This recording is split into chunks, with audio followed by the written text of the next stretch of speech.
अस्सलाम वालेकुम dear audience, this is Mohammad Khan, मैं दी विद इनसाइड रियलिटी। आज हमारा जो इशू होगा, जो टॉपिक होगा वो obviously the visit of Iranian foreign minister to China.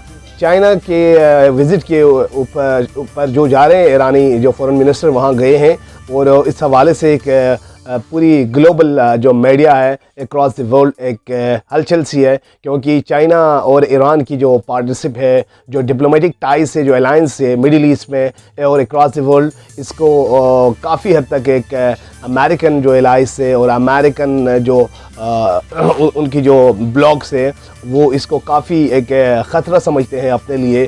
तो काफ़ी हद तक ये स्ट्रेंथन हो रहे हैं ये टाइस आपस में। अगर मैं इसकी हिस्टोरिकल बैकग्राउंड बात कर लूँ तो पिछले साल जो मार्च में 2020 में जो ईरान और चाइना के दरमियान एक 25 इयर्स का एक ग्रांड स्ट्रेटेजिक और इकोनॉमिक एक मुआहिदा हुआ, एक एग्रीमेंट हुआ, जिसके तहत चाइना ईरान में $400 बिलियन सर्व करने जा रहे हैं। उसकी communication, telecommunication, IT, economic zones, trade and और दूसरे शोबों में जिस इंफ्रास्ट्रक्चर वगैरह में वो खर्च करने जा रहे हैं।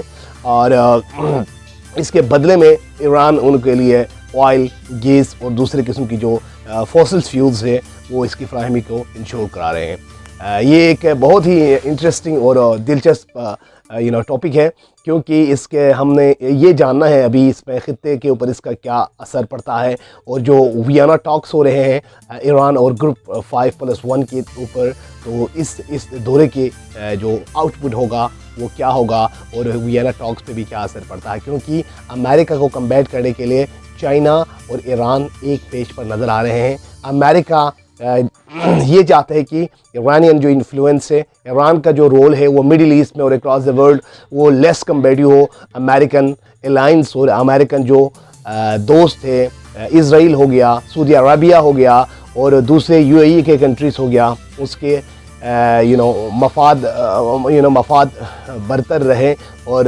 ताकि उनको ज़्यादा मुज़ाहमत का सामना करना ना पड़े। अगर हम एक इजमाली जायज़ा ले लें, if you have a glance over the Middle East and across the world, America seems destitute and desperate against the Russia, Iran and Chinese bloc. एक ट्रायंगुलर फॉर्म में इन तीनों ने एक बहुत सारी अचीवमेंट हासिल कर ली है।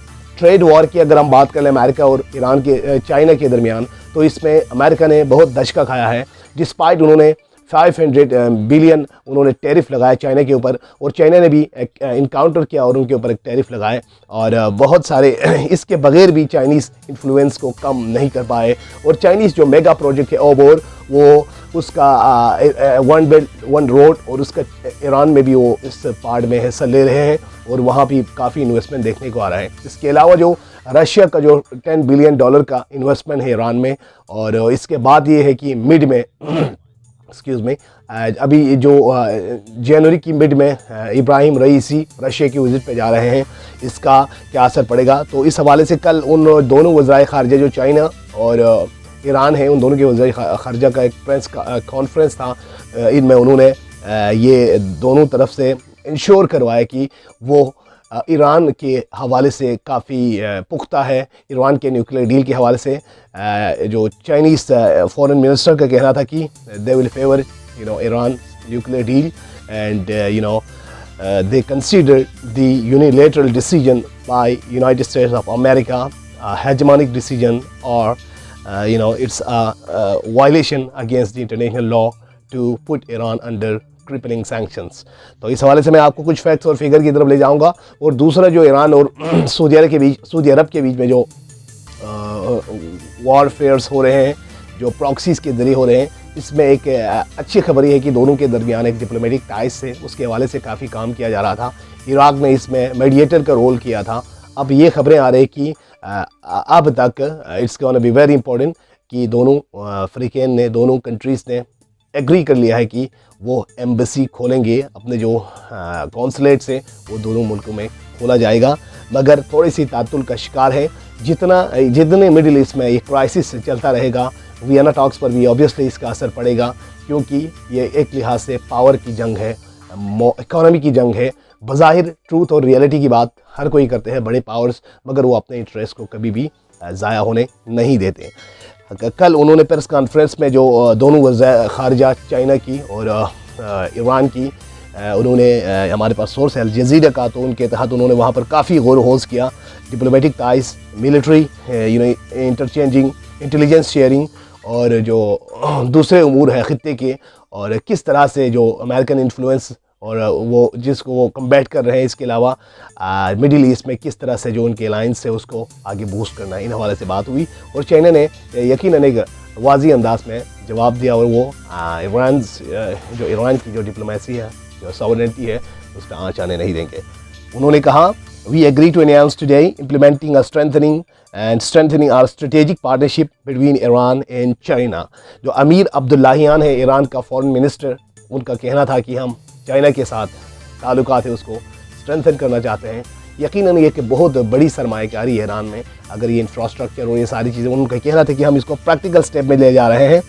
With China's FM on Sino-Iran relations in China, they both were, quite firm in their resolution, in their, conference to stay on one agenda regarding Iran's nuclear deal and their interest in the region. तो ये काफ़ी interesting, ये दिन ब दिन बढ़ता हुआ उनके बीच में जो एलाइज है, और रशिया, ईरान, जो चाइना है, इनका ब्लॉक एक सॉलिड रॉक की तरह खड़ा है। अमेरिका, फ्रेंच, जो ब्रिटेन, जर्मनी, ये उनकी ब्लॉक के ख़िलाफ़, और जो इज़राइल है वो काफ़ी आजकल बेचैन नज़र आ रहे हैं। अभी रिसेंटली उन्होंने एक्यूज़ किया कि उन्होंने कुछ ईरानियन जो स्पाइस थे उनको गिरफ़्तार किया है। लफ्ज़ी जंग से लेकर ग्राउंड बैटल्स काफ़ी अब उरूज पे पहुँचे इज़राइल और ईरान के दरमियान। अब इन तमाम उमूर के बीच में जब चाइना चाहते हैं कि ईरान की प्रोटेक्शन हो और सिक्योरिटी उसकी और बढ़े और वहाँ पर उनकी इकोनॉमी भी स्ट्रेंथन करें, तो वो आराम से अमेरिकन जो बैटल है, कम्बैट है, उसको आराम से वो जीत सकते हैं। इसीलिए दोनों रशिया और चाइना ईरान से के लंबे अलायंस बनाने पर तुले हुए हैं, जबकि दूसरे साइड पर अमेरिका इस चीज़ से काफ़ी खफा नज़र आते हैं। तो हम कह सकते हैं जितना चाइना और ईरान करीब होता जाएगा, वियना टॉक्स भी मेरे ख्याल से थोड़ा सा ये लेट हो, सस्पेंड हो, क्योंकि इससे अमेरिका को अब इस नहज पे पहुंच गया है कि अगर टॉक्स हो, सोल्यूशन एक निकले, तब भी अमेरिका के इंटरेस्ट ख़तरे में है, टॉक्स ना हो तब भी ख़तरे में है। थ्रेट है कि वॉर किसी फ़ज़ा है जो सऊदी अरब और जो हौथीज़ के दरमियान हो रहे हैं, ईरान और सऊदी अरबिया के दरमियान हो रहे हैं, और इज़राइल और ईरान के दरमियान जो रीजनल डोमिनेंसी है। अब चीज़ें चेंज हो चुकी हैं, अब बहुत दुनिया एक नए समत की जा रहे हैं, और by 2045 China is gonna be the largest economy in the world. तो सारी दुनिया की नज़र अब चाइना पे है। और रिसेंटली जो आर्टिफिशियल सन का उन्होंने एक कामयाब तजुर्बा किया, जिससे सूरज से 5 गुना ज़्यादा इंटेंसिटी का उन्होंने उस हीट पर जो उन्होंने काम किया, इससे एक और इनकलाब सी आ गई है चाइनीज़ प्रोग्रेस में। और दोनों ने जो चाइनीज़ वज़ीर ख़ारजा और ईरानियन वज़ीर ख़ारजा ने दोनों ने इस चीज़ पर एम्फसाइज़ किया कि they would gain creative developments in the region. और ईरानी कैबिनेट है उन्होंने ऑलरेडी बंदर अब्बास पे चाइना के लिए कौंसलेट खोलने के लिए अप्रूवल दी है। अब उसमें चाइना मिलिट्री बेस भी कायम कर सकते हैं प्रोटेक्शन के लिए, और वहाँ पर काफ़ी आमदरफ्त हो सकते हैं, और वियना टॉक्स पर भी इसका काफ़ी असरअंदाज हो सकते हैं। कुछ मैं आपको इसके अलावा जो रियलिटी की बात कर लें तो इस हवाले से मैं ये बताऊंगा कि इन तमाम जो एक अलायंस से और दूसरा जो दो जो ब्लॉक है बीच में, ये काफ़ी हद तक जब जितना ईरान और रशिया की और ईरान और चाइना की अलायंस बनता जाएगा, दुनिया के जो ग्लोबल वर्ल्ड है, जो ग्लोबल मीडिया है, उसकी अटेंशन भी ज़्यादा फोकस्ड होगा, क्योंकि आने वाला दौर बहुत ही कम्पिटिटिव रहा होगा, खुसूसन अमेरिका के लिए, जो हर लिहाज से अब अपने जंग हार रहे हैं और अपने बैटल लॉस कर पा रहे हैं, वह वो मिलिट्री हो वह या इकोनॉमिक जोन्स में हो। ये काफ़ी अहमियत के हामिल है। अगर मैं वेस्टर्न मीडिया की बात कर लूँ तो द डिप्लोमेट्स में है, और Israel Times they claim that Iran and its allies are fighting fuelling tension and war in the region. मगरबी मीडिया में ये सारे उनके अपने मफाद में इंटरेस्ट की बात करते हैं, बज़ाहिर वो इक्वालिटी और ट्रूथफुलनेस की बात करते हैं, मगर उनकी मीडिया जो अमेरिकन पॉलिसी है उसी के तहत वहाँ की मीडिया उनको पोर्ट्रे करते हैं, और वो समझते हैं कि ईरान और चाइना और रशिया के अलायंस खित्ते में आग भड़काने का सबब बन सकती है। तो इसके अलावा वहाँ पर जो दोनों वज़राए ख़ारजा का इसके अलावा भी कहना था कि solution to the sanction imposed on Iran, China condemn the brutal sanctions against Iran. और पाक चाइना की अगर हम बात कर लें अगर बीच में, तो ये एक काफ़ी खुशाइन है कि अमेरिका पाकिस्तान की, चाइना की पाकिस्तान और ईरान दोनों से एक क्लोज रिलेशनशिप है। और चाइना पाकिस्तान फ्रेंडशिप काफ़ी एग्जाम्पलरी रहा है since the Inception of Pakistan.